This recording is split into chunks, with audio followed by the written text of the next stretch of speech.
guys? Chief Keto 15. I'm here to make a video about a couple things preferring WWE and professional wrestling. I'm here to talk about Daniel Bryan, the next pay-per-view that Daniel Bryan's in, and possible rumors and suggestions for Wrestlemania 31. But we can start with Daniel Bryan versus Kane. I just got word a couple days ago that WWE is planning to do a buried alive match between Daniel Bryan and Kane. Personal thoughts, I feel like that's the best match, and I'm pretty happy that they decided to come up with that, because that couldn't be a better match for them to do for the championship. I mean, Kane's got to leave for a movie, and he probably won't be back till like November, October to promote it.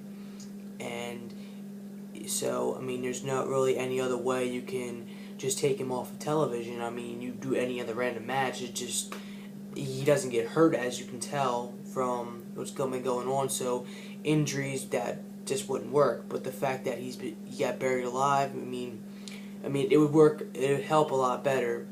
Some people say, "Oh, why did he come back?" But I mean, it would work out a lot better than, you know, the regular match, or another Extreme Rules match, or like a Falls Count Anywhere match.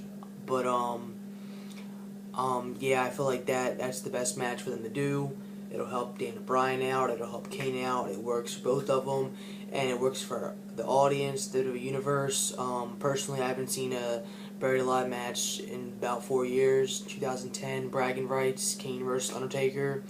It was a horrible match. Personally, I felt like that match just sucked. I mean, they had a storyline on about Undertaker being hurt because Kane attacked him and left them in a vegetative state, and it was just a horrible match. Paul Bearer was like there. It was just, he changed sides, and it was a horrible match. I feel like Daniel Bryan and Kane, I feel like it's going to be a good match if they do it. I prefer them to do it. And I feel like that's the best opportunity to get a good match for those two, final one. But yeah, Daniel Bryan. Now I want to talk to you guys about Daniel Bryan a little bit. I feel like WWE gave the titles to Daniel Bryan too early. I personally feel like he shouldn't have won at WrestleMania. I feel like the rival between him and Triple H shouldn't have just been one match at WrestleMania. It's not fair to Triple H if you think about it. I mean, the man shouldn't have lost WrestleMania and not got revenge on it. I mean, he versus Undertaker WrestleMania 28 and 27 back to back, beat Brock Lesnar at WrestleMania 29, and then lose to Daniel Bryan. I mean, I don't feel like that's good enough. I feel like they should have had another rematch at Extreme Rules just to end it, make it like a rivalry. It would help it. I mean, I know Triple H wanted to help the Shield because people wanted to see if the Shield's like actually the dominant, most force in WWE. Why else than not bring back one of the most, if not the most, controversy group known as Evolution? Bring them back, have them have a little have a couple feuds with the Shield, get the Shield up there. I mean, I have no problem with that. I personally feel like it's good to see Evolution back. Unfortunately, I don't feel like it's going to help Triple H that much. I mean, I'd rather see Triple H versus Daniel Bryan, and I'd rather not see Daniel Bryan as champion right now. I'd rather see Daniel Bryan as the champion more towards SummerSlam. I mean, I've been perfect a full year since he got screwed of the championship last year, and I feel like that would be the best. You know, him winning the championship. I don't really know who the champion would be. I want to see Randy Orton, maybe Batista, possibly Triple H himself. But I feel like that they could have went with a better storyline. But yeah, I just don't feel like Daniel Bryan should have got titled right now. I mean, he's working his butt off, but I feel like the way that they set him up to win it, I mean, even before WrestleMania, they had it seem like Triple H was going to win. I mean, there wasn't even a promo for the main event. I mean, that's how bad it was. They didn't really think it through. I mean, that's the only match I know where they didn't have a a promo for the main event, the title match.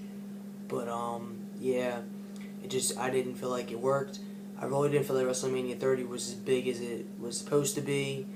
But for my predictions for next year WrestleMania, I feel like Roman Reigns really showed that he can be big when he needs to. The Royal Rumble, eliminating 12, breaking Kane's record for 11, almost knocking out Batista to win. I feel like I can see him getting a match for the title, maybe not winning necessarily, but maybe at least getting in a title match. Some rumors are saying that they want to see him versus Brock Lesnar. I personally feel like that's not going to be a good match for him.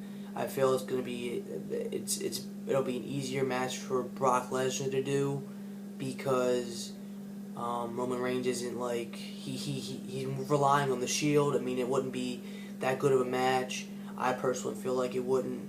People are saying that The Rock. I mean, The Rock wanted to have a match before he retired versus Roman Reigns because they're cousins, family members, and I feel like that match may work. But then you gotta feel it has to be for the title, and then The Rock would have to come back and win the championship, and then people are thinking, oh well, like people wouldn't like it because it's like, oh, The Rock's gonna come back, do movies and come back and win the championship and then only do WrestleMania. I feel like that's when The Rock did it the first time when he versed John Cena. I feel like that was okay. WrestleMania 29, I wasn't feeling it. I wouldn't feel for WrestleMania 31 him coming back and winning the title at the Royal Rumble. He is technically owed a rematch because he lost to John Cena, but him winning it again, the Royal Rumble again, and then losing it at WrestleMania wouldn't be so good. Maybe if he returns before then, and returns maybe at the Hell in a Cell pay-per-view in October and fights, or maybe the TLC pay-per-view in December and comes and fights, it'd be a little better.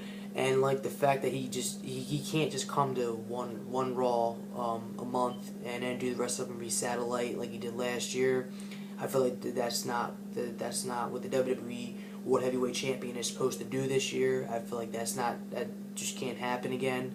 I feel like if you're doing a movie at the time, then there's no point of you coming back, winning the championship, being the champion, and then not being on the show. And I feel like maybe The Rock should have a couple matches, maybe 2 or 3 weeks of matches, 2 or 3 matches before the actual pay-per-view for him to get ring rust off. I mean, that's what they're doing with Batista right now. Batista's having a couple matches. He's the only one in Evolution that's really having matches.